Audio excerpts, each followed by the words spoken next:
Chivos here, bringing you another Hyundai A-League Fixture preview for Week 8. I know this one's coming out a little late, but these are my predictions, so I'll give them to you regarding the results that have happened this weekend. The first game of the weekend sees Sydney FC take on Wellington Phoenix. Sydney have been in a slight dip of form as of late, while Wellington are still trying to find that bit more so they can start getting some more wins. Obviously, when Sydney lost to Melbourne Victory, they lost it all. They're struggling now. Thank God for that. It is good to see one of the top three struggling after performing so well. And Wellington Phoenix not doing as well as they would have hoped this season so far, but I'm sure they will turn it around eventually.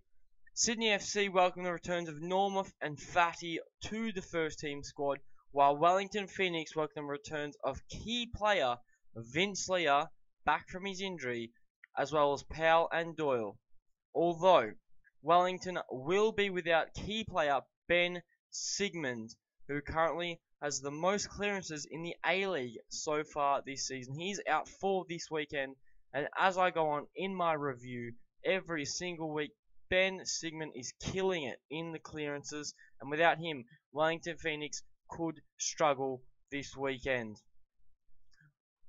So, Wellington will struggle, as I've said, but I don't think they're going to hold off Sydney, Yes, Wellington are a decent side without Sigmund, but he adds that much more to their game, and I think Sydney FC may find a bit of form after this game, and I think Sydney FC are going to win this result 1-0. The second game of the weekend sees Melbourne City play against Perth Glory.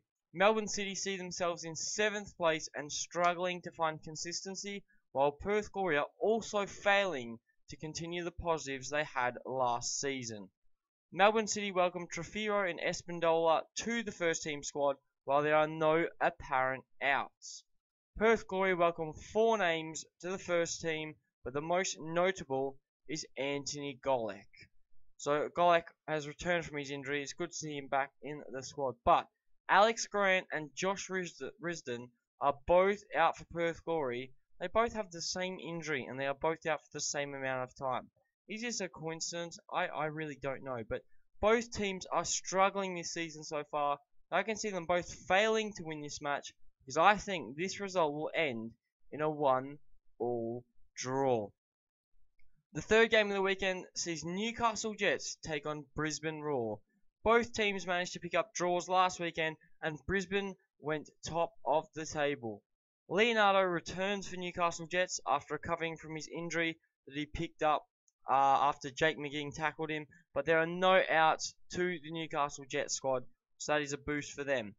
Brisbane Roar promote Corey Brown to the first team, and they also have no outs to the squad. So potentially 2 first team squads playing against each other. Obviously Brisbane do have a few injuries like Michael Theo, but I'm sure that they've been alright without him. They do top the table, so I'm sure Brisbane Roar will be fine.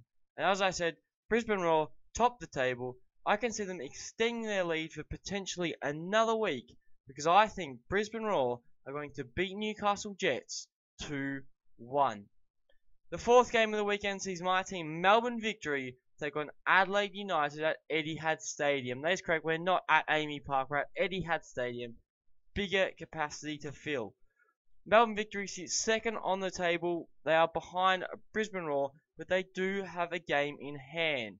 It's excellent there. We could top the table eventually. Adelaide United are still winless at the bottom of the table. Adelaide United, what are you doing? Galekovic is back, but you are still struggling.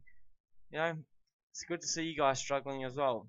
Hopefully Melbourne Victory can push further, and our only real contenders are going to be Western Sydney and Brisbane Roar this season.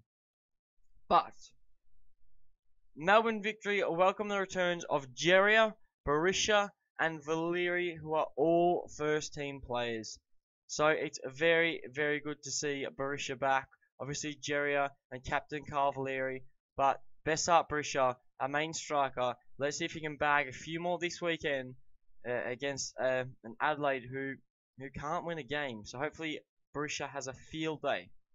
Adelaide welcome Warland and Dugandzic to the first team squad, while Osama Malik is out for 4 weeks after he picked up a hamstring problem last weekend.